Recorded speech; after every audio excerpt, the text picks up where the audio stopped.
it's Jenny Dang. I'm currently in Fukuoka. For lunch today, we're having omakase at Tsugumi. Let's see if it's worth the travel.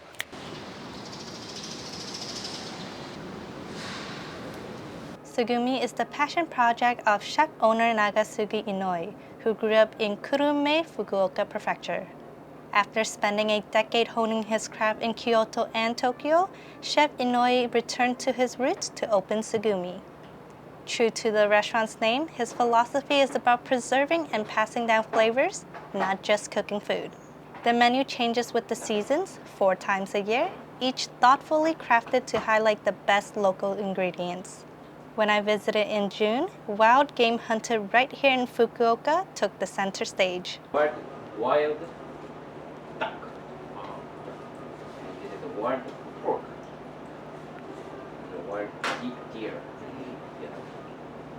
This person. Inside, the atmosphere is intimate and warm, just 8 seats arranged around an open kitchen. Makes me feel more like a guest in someone's home than a diner in a restaurant. The decor is simple, but the little zodiac statues marking the years since opening add a sweet personal touch. In fact, the day I went happened to be their 5th anniversary, a perfect moment to experience this heartfelt place.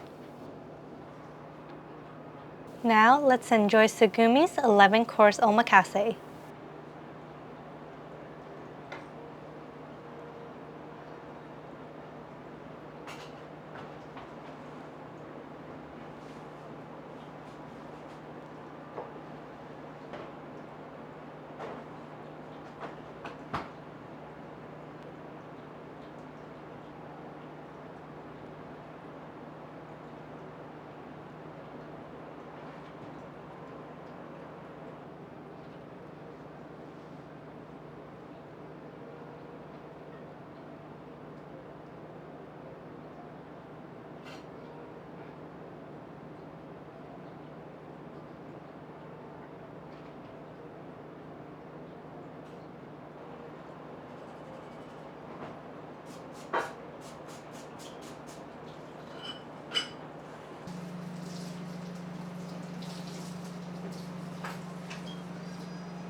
First dish is Ooni from Fukuoka. Inside, sweet tomato. It's not simple tomato, it's a fruit tomato. Noodle, sea noodle, under the sea noodle, and jelly cookie. A beautiful first course that highlights the abundance of Kyushu's ocean. Starting with the uni feels like a total cheat code because I'm going to love them instantly. The purple sea urchin is thick and creamy with a gentle brininess, while the spear squid adds a nice chewy texture. The whole bite feels bright and refreshing, especially with those zesty citrus jellies. And the sea noodles? Super interesting with this cold, bouncy texture that really ties it all together.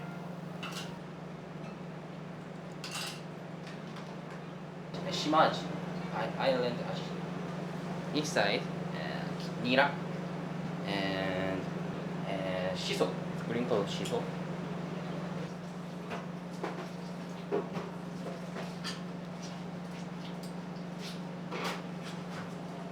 Shimaaji's peak season starts in June, so it's such a treat to see it here. It's buttery and firm with a deep natural sweetness. The yellow onion on top is a combo I don't usually see, but it totally works. The slight acidic sweetness brings out the striped jack's flavor even more.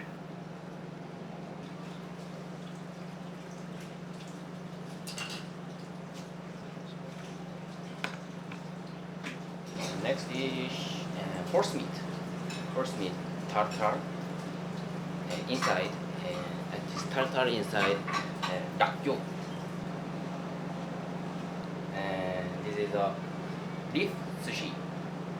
Open the leaf. Inside is spring vegetable. Sushi and horse meat with together. Eat. The only time I've had horse meat was in Tokyo, so I'm really excited to try it here again in Fukuoka.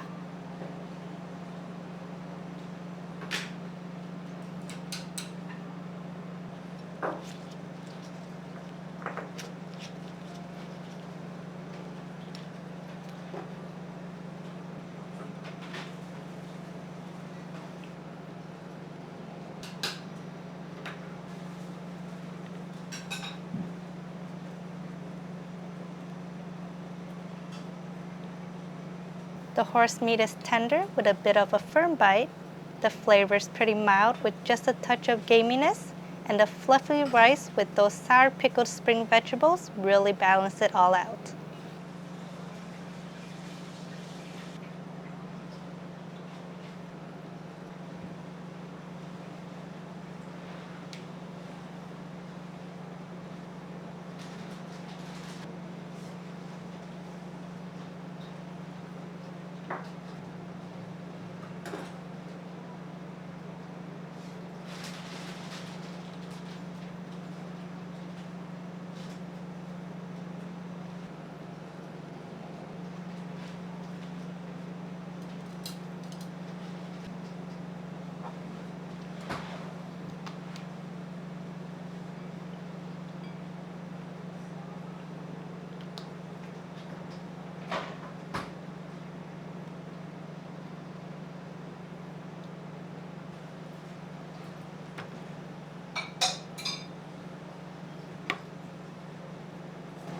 Next dish is wild duck or duck.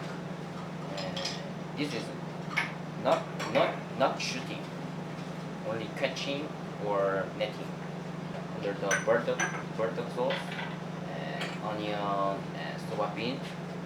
This is duck skin.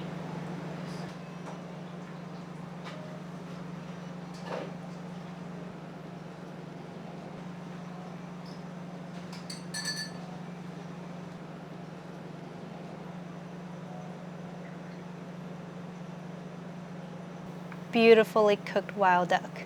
It's tender and lean and packed with deep savory notes plus a hint of fruity smokiness from the charcoal.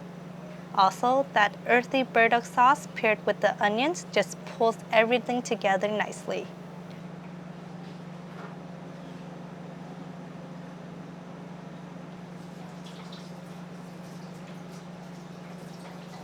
Compared to the meat, the skin is fatty and oily, making it a delicious little snack to enjoy with sake or beer.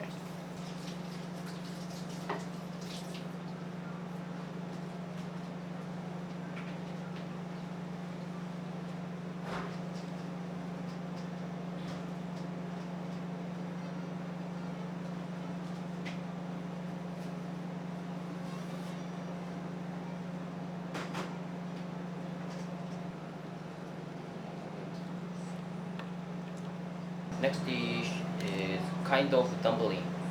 Yes, inside is cheese. This cheese is wash type. Wash type. Only wash して熟成させる。Sleep. What's in English? Age? Age? Yeah. Aging. Yes. Yes. Aging. And this is cacio cavallo and mozzarella. Yeah. And white pork bacon and Japanese pickles. It's a very hot. Yeah.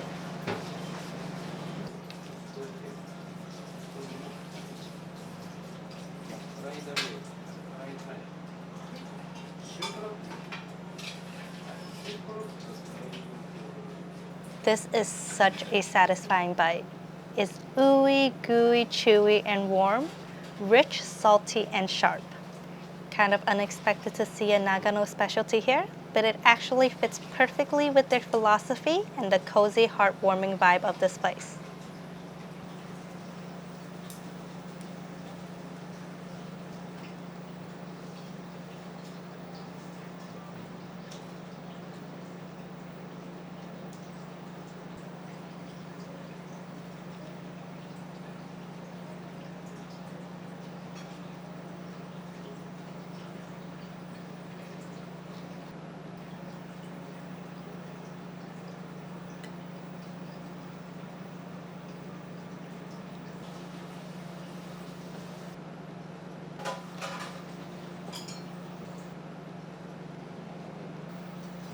This plating is quite questionable, but let's hope it doesn't taste the way it looks.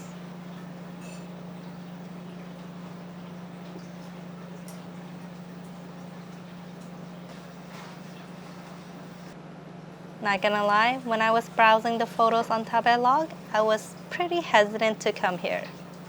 But I'm so glad I did because this piece of venison is incredibly juicy. It's so tender I barely had to chew, and it's full of rich umami flavor.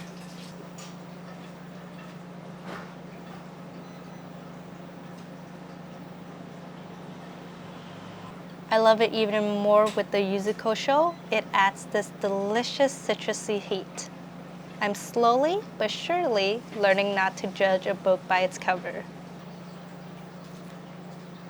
Decent asparagus tempura with a nice flaky crunch.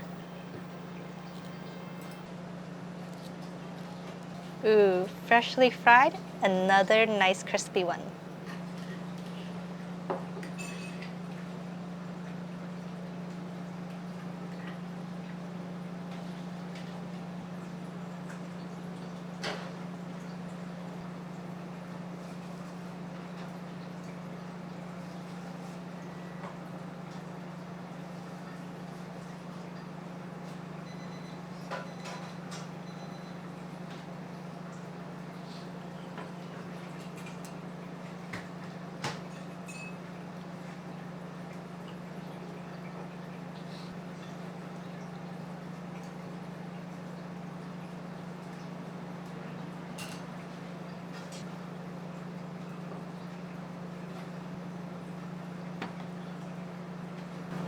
Next dish, fish fry. Fish fry. The fish name is isaki. Isaki. Now season. Now season. Very young. 下ソースというの白子ソース。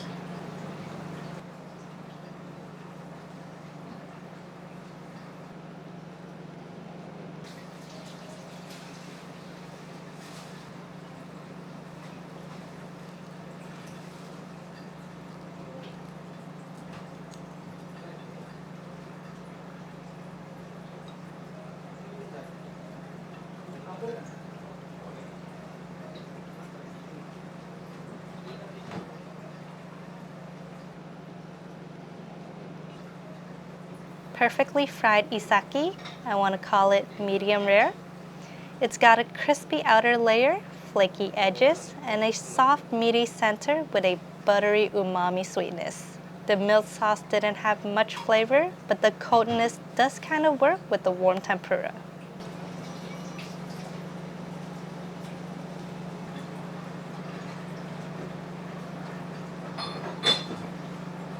Next dish, white pork. Are you ready?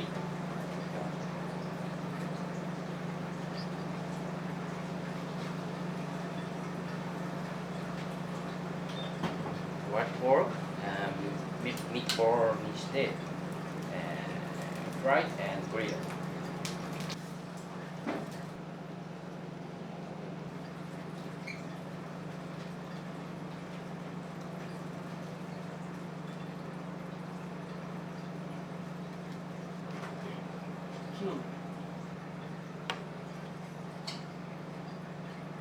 White radish.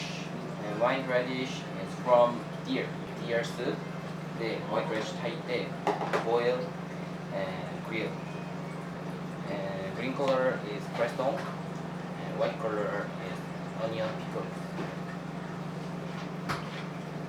Okay, tell me this doesn't look like Luffy's meat on the bone.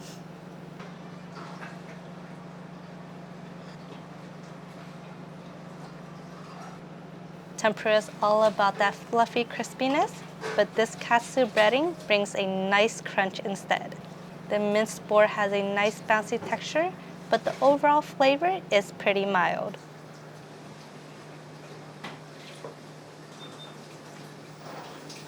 As for the radish, after being told it had been simmering in venison broth, I expected a bold, rich flavor, but it was actually quite light.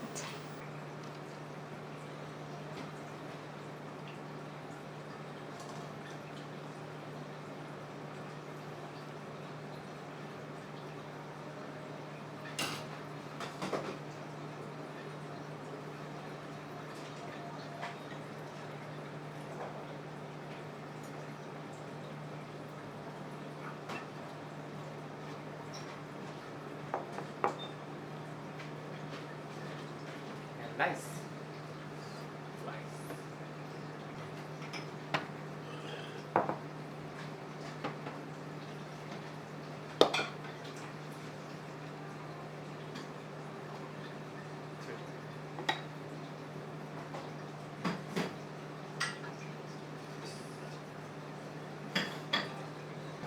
Rice is zucchini, zucchini and green peas and sky beans, gohan.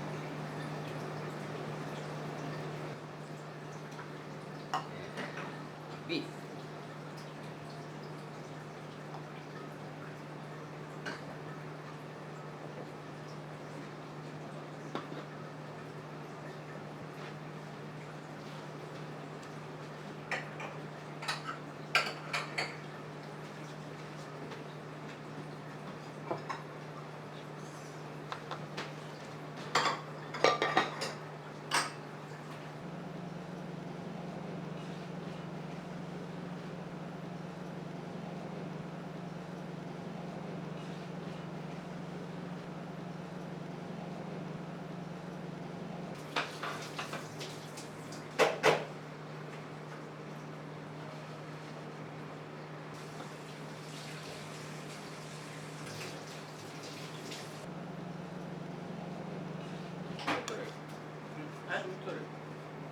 The rice is warm and fluffy, and the veggies are fresh.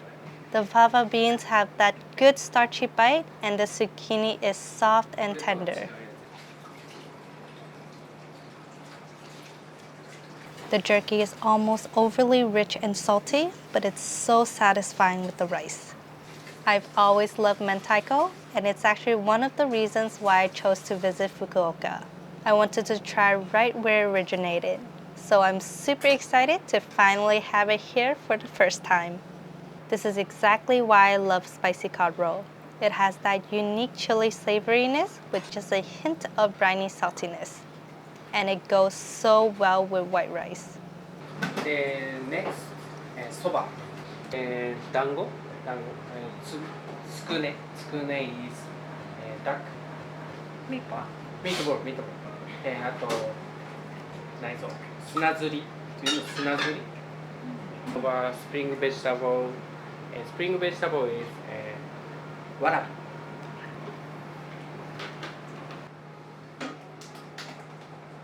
A very rustic style meatball, nicely tender with an interesting firm bounciness from chunks of gizzard.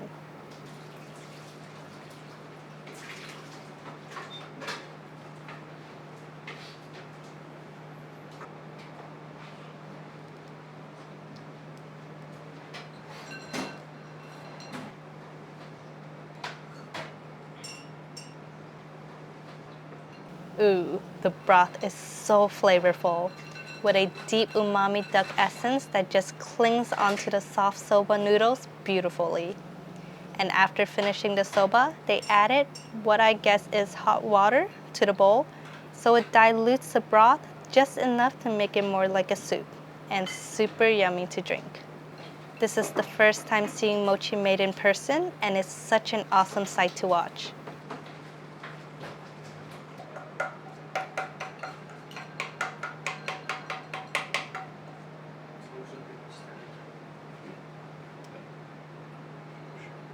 The chef is so sweet to hold up this burning lava of mochi just to show me.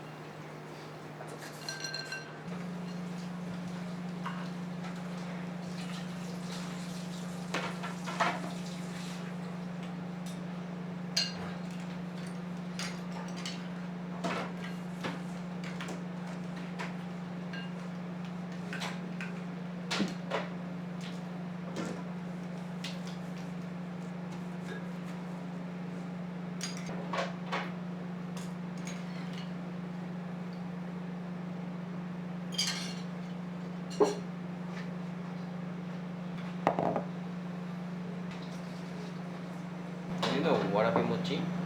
Mochi.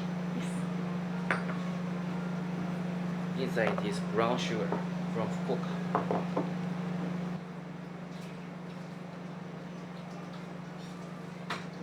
Warabi mochi is usually served with kinako, roasted soybean powder, But here at Tsugumi, they serve it with soremamko, which is fava bean powder. I think it's so fitting since we also have fava beans in the clay pot rice earlier.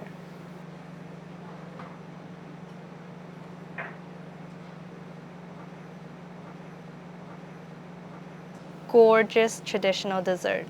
The warabi mochi is chewy and gooey with a gentle caramelized brown sugar sweetness.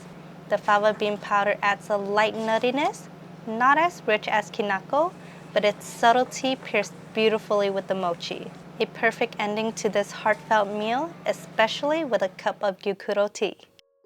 Thank you, Tsugumi, for the lovely meal. Now it's time for my rating to see if it's worth the travel. Starting with the food, I feel like every course truly reflects their philosophy of passing down traditions. There's nothing flashy here, no modern gastronomy or unnecessary garnishes, just honest, thoughtful cooking with locally sourced ingredients. Because of that, some dishes might not be the most photogenic, like the venison thigh, but hey, that's a reminder not to judge by looks. Out of the 11 courses, a couple were just okay, just like the minced boar cutlet, but there were definitely some I loved, especially the uni with squid and the tempura isaki, so I rate the food a 3.9 out of 5. As for the service and ambiance, I really enjoyed the cozy, intimate vibe of the restaurant. Even though it was just me and my partner there for lunch, it never felt awkward. The two chefs were incredibly warm and welcoming, always taking their time to describe each dish and making sure we understood what we were eating. It honestly felt like dining in someone's home, so for me, the service is a solid 5. The restaurant is located in Takasago, which is a quiet residential neighborhood, so there isn't much to do around the area as a tourist, but it's only a short 10-minute ride from both Tenjin and Hakata, which are both full of shops, food, and entertainment, so I'll still give the location a 5. The omakase is 22,000 yen, which is roughly $150, making it 4.5 for the price. The overall rating is 4.6, which makes it worth international travel. So it doesn't matter where you're traveling from, Tsugumi is 100% worth the visit. Thank you so much for watching. See you in the next video.